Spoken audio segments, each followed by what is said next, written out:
नमस्कार, आप सुन रहे हैं रेडियो सेंट्रल न्यूज। अब खबरें विस्तार से। देश में कोरोना वायरस कोविड-19 से संक्रमितों की संख्या 21,700 हो गई तथा 686 लोगों की अब तक इसके कारण मृत्यु हो चुकी है, जबकि 4,325 लोग इससे ठीक भी हुए हैं। केंद्रीय स्वास्थ्य मंत्रालय की ओर से जारी आंकड़ों के अनुसार देश में अब तक 4,325 कोरोना संक्रमित ठीक हुए हैं। कोरोना वायरस से देश में सबसे अधिक महाराष्ट्र प्रभावित हुआ है। महाराष्ट्र में कोरोना वायरस से संक्रमितों की संख्या 5,652 पर पहुंच गई है और इससे 259 लोगों की इससे मृत्यु हुई है। राज्य में 779 संक्रमित मरीज ठीक हुए हैं। गुजरात इस संक्रमण में सबसे अधिक प्रभावित होने के मामले में दूसरे नंबर पर है। गुजरात में कोरोना वायरस से अब तक 2,407 लोग संक्रमित हुए हैं तथा 103 लोगों की मृत्यु हुई है। राष्ट्रीय राजधानी कोविड-19 से प्रभावित होने के मामले में तीसरे नंबर पर है। यहाँ अब तक 2,248 लोग इस महामारी से संक्रमित हुए हैं तथा यहाँ 48 लोगों की मौत हुई है। वहीं 724 मरीजों को उपचार के बाद अस्पताल से छुट्टी दे दी गई है। राजस्थान में कोरोना से 1,890 लोग इससे संक्रमित हुए हैं तथा 27 लोगों ने जान गंवाई है। तमिलनाडु में कोरोना तेजी से पैर पसार रहा है, जहां अब तक 1,629 लोग इसकी चपेट में आ चुके हैं तथा 18 लोगों की मृत्यु हो चुकी है। मध्य प्रदेश में 1,695 लोग इससे संक्रमित हुए हैं तथा 81 लोगों की मौत हुई है। कोरोना संकट से निपटने के अभियान में अग्रिम पंक्ति के योद्धाओं के रूप में कार्यरत चिकित्सा एवं स्वास्थ्य कर्मियों की सुरक्षा सुनिश्चित करने के लिए इन पर हमला करने वालों को सख्त सजा के प्रावधानों वाला अध्यादेश लागू हो गया है। केंद्रीय विधि एवं न्याय मंत्रालय ने स्वास्थ्य कर्मियों पर हमला करने और संपत्ति को नुकसान पहुँचाने वाले कृत्यों को संज्ञेय एवं गैर जमानती अपराध घोषित करने वाले महामारी रोग अध्यादेश 2020 में को बुधवार मध्यरात्रि से लागू कर दिया। संज्ञेय और गैर जमानती अपराध का आशय यह है कि पुलिस आरोपी को अपराध दर्ज किए जाने के बाद गिरफ्तार कर सकती है और आरोपी को अदालत से ही जमानत मिल सकती है। केंद्रीय मंत्रिमंडल ने बुधवार को इस अध्यादेश को लागू करने की मंजूरी मिलने के कुछ घंटों के बाद ही देर शाम राष्ट्रपति रामनाथ कोविंद ने इसे परिवर्तन में लाने की अनुमति दे दी थी। इसकी कुछ समय बाद ही मंत्रालय ने अध्यादेश जारी कर दिया। इसके साथ ही अध्यादेश परिवर्तन में आ गया।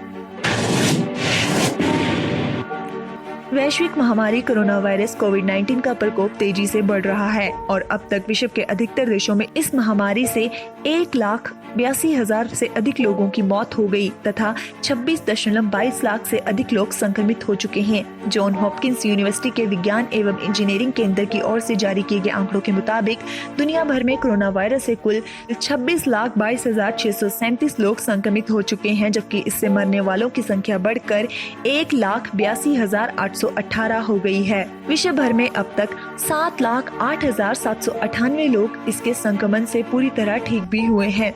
जॉन्स हॉपकिंस यूनिवर्सिटी में सेंटर फॉर सिस्टम साइंस एवं इंजीनियरिंग की ओर से जारी किए गए आंकड़ों के मुताबिक अमेरिका में कोरोना वायरस से दुनिया में सर्वाधिक लोग संक्रमित हुए तथा वहां सबसे अधिक मौतें भी हुई। विश्व की महाशक्ति माने जाने वाले अमेरिका में यह महामारी विकराल रूप ले चुकी है। यहाँ पर अब तक 8,40,476 लोग इससे संक्रमित हुए हैं, जबकि 46,611 लोगों की मौत हो चुकी है। अमेरिका में इस महामारी से अब तक 77,366 लोग ठीक भी हुए हैं। अमेरिका के बाद सबसे गंभीर रूप से प्रभावित यूरोपीय देश इटली में इस महामारी के कारण अब तक 25,085 लोगों की मौत हुई है और अब तक 1,87,327 लोग इससे संक्रमित हुए हैं और 54,543 स्वस्थ होकर घर लौट चुके हैं। वैश्विक महामारी कोरोना वायरस के लगातार बढ़ते हुए प्रकोप के कारण दुनिया के विभिन्न देशों में आयोजित होने वाले बड़े खेल आयोजनों को टाला जाना अथवा रद्द किए जाने का सिलसिला जारी है और इसमें 2021 में आयोजित होने वाले यूरो महिला फुटबॉल चैंपियनशिप का नाम भी जुड़ गया है।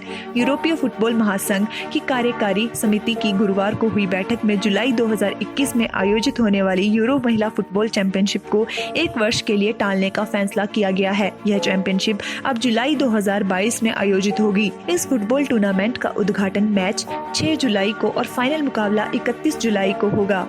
हरफनमौला क्रिस वॉक्स का मानना है कि कोरोना वायरस महामारी से पैदा हुए हालात में अगर अंतर्राष्ट्रीय क्रिकेट की बहाली के लिए इंग्लैंड के खिलाड़ियों को 1 महीने के लिए पृथकवास में ही रहना पड़े तो वे तैयार हैं। कोरोना महामारी के कारण दुनिया भर में खेल बंद हैं। खेल प्रशासक खिलाड़ियों की सेहत को ध्यान में रखते हुए खेलों की बहाली के तरीके तलाश रहे हैं।